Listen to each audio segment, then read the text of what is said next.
Throughout this course, I've learned a lot about myself, those around me, and what I can do in my future classroom. My views in grammar have shifted dramatically since beginning this course. Through reading articles, the book Linguistic Justice by Baker Bell, lectures, and working with my classmates, I've learned so much about things that I can use in my future classroom.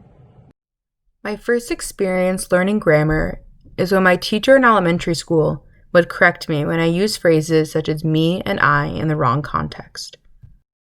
In the beginning of the course, I viewed grammar as the structure of a language, more specifically, mainstream English. Mainstream English is defined in the book Grammar to Get Things Done as the correct, proper, and only way to speak, write, and communicate in English.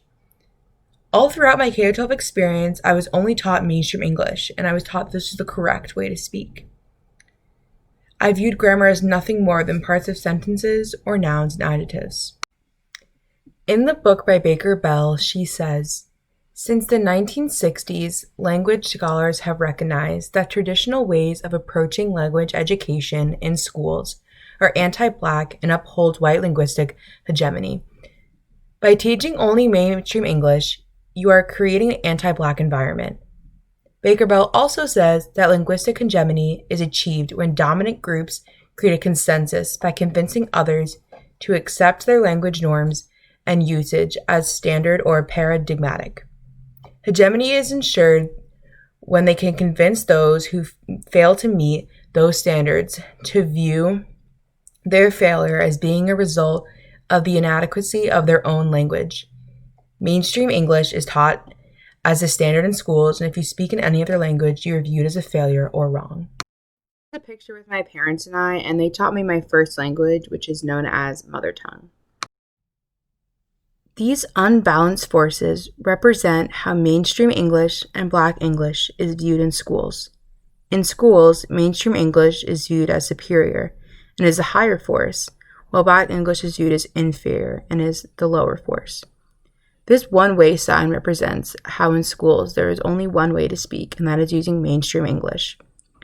If you were to go the wrong way in a one-way street, that would be wrong and against the law. If you were to speak in the wrong way in terms of what schools define as wrong, you'd be viewed as going against the law of the school. Diverse languages and grammar seen in school, for example, Black English, was seen as inferior and not accepted in any school setting. By the middle of the course, I learned more about Black English and the experiences that people of color faced in the classroom.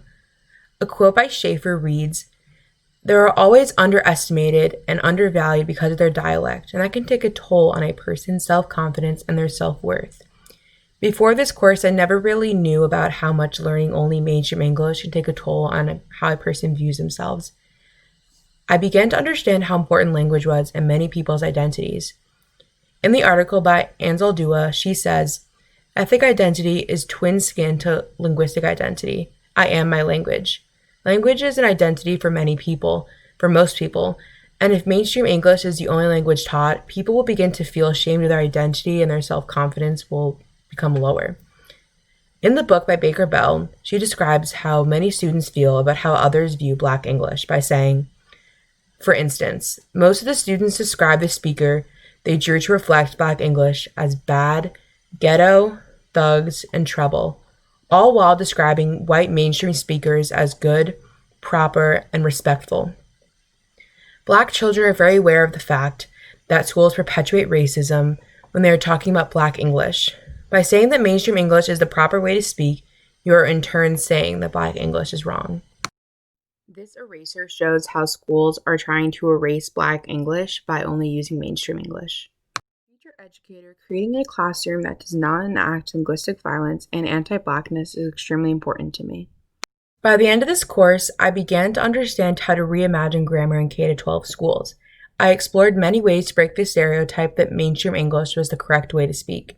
In my future classroom, I will represent voices of those who speak different languages such as Black English. Students should be able to hear their voices in the classroom. A quote by Lee says, "Teachers may be able to accept African American language as linguistically legitimate, but still reject its usage in school. As a future teacher, I will not only be accepting Black English in my personal life, but I will represent Black voices in the classroom by reading books written by Black authors and letting children speak whatever language makes them feel most comfortable." The balance scale shows how I want to represent Black English and mainstream English in my classroom. I want both of the languages to be viewed as equal in my classroom. I want the negative stigma that mainstream English is superior or correct to be non-existent in my classroom. This photo represents people of all different races working together. This is how I want my future classroom to operate.